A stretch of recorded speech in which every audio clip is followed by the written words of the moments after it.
ઉનાળાની અંદર કાળા તલ પણ વાવતા હોય છે। કાળા તલ છે એ સફેદ તલ કરતાં કદાચ 5-10 દિવસ કે 15 દિવસ વધારે સમય લેતા હોય તો એવા પાકનું વાવેતર ન કરવું, કેમ કે ચોમાસું જો સમયસર આવવાની સંભાવનાઓ છે તો એન્ડમાં પછી આપણે નુકસાન થઈ શકે છે। એટલે આપણે દિવસો ગણીને એ પ્રમાણે વાવેતર કરવાનું આયોજન કરવાનું છે।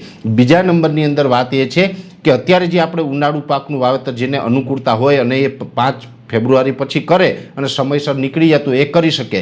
કદાચ માની લઈએ કે આપણે આ વર્ષે ન કરીએ તો પણ ચાલે। મોટા ભાગે જોવા જઈએ તો આપણે છેલ્લા 5-7 વર્ષથી વર્ષ સારા થઈ રહ્યા છે, એટલે કે ચોમાસા સારા થઈ રહ્યા છે, પાછોતરા વરસાદ સારા પડે છે, એને કારણે સતત આપણે 3 પાક લઈ રહ્યા છે, ચોમાસું, શિયાળું અને ઉનાળું। હવે 3 પાક લેતા હોય એટલે આપણી જમીનને ક્યારેક આપણે એક વખત પોરો પણ આપવો જોઈએ। હું તો એવું માનું છું કે આપણે સતત આ વર્ષે ઘણા વર્ષથી આપણે ઉત્પાદન લેતા આવ્યા છે। જે મિત્રોએ ઉનાળામાં પોરો ન આપેલો હોય તો આ વર્ષે એક વર્ષ પૂરતું ઉનાળામાં આપણે પોરો આપી દઈએ તો પણ સારું રહે। ખાસ કરીને જો પોરો આપવાનો હોય તો પણ 1-2 પિયત આપીને આપણે લીલો પડવાશ કરી નાખવાનો। લીલા પડવાશની અંદર બાજરો છે અથવા તો શણનું બિયારણ છે અથવા તો બીજું જે પણ લીલા પડવાશમાં આપણે વાપરી શકતા હોય એવું વાવેતર કરી અને એને આપણે થોડુંક મોટું થાય એટલે રાપલીને રોટાવેટર હાંકી નાખવાનું, જેથી કરીને આપણી જમીન છે ને એની ફળદ્રુપતા વધે અને આપણી જમીન છે એ સુધારી શકાય, એનું પીએચ લેવલ છે એ આપણે મેન્ટેન કરી શકાય। એટલે જે મિત્રોને જો સમયની અનુકૂળતા ન હોય અને આપણે બહુ મોડું વાવેતર થાય એમ હોય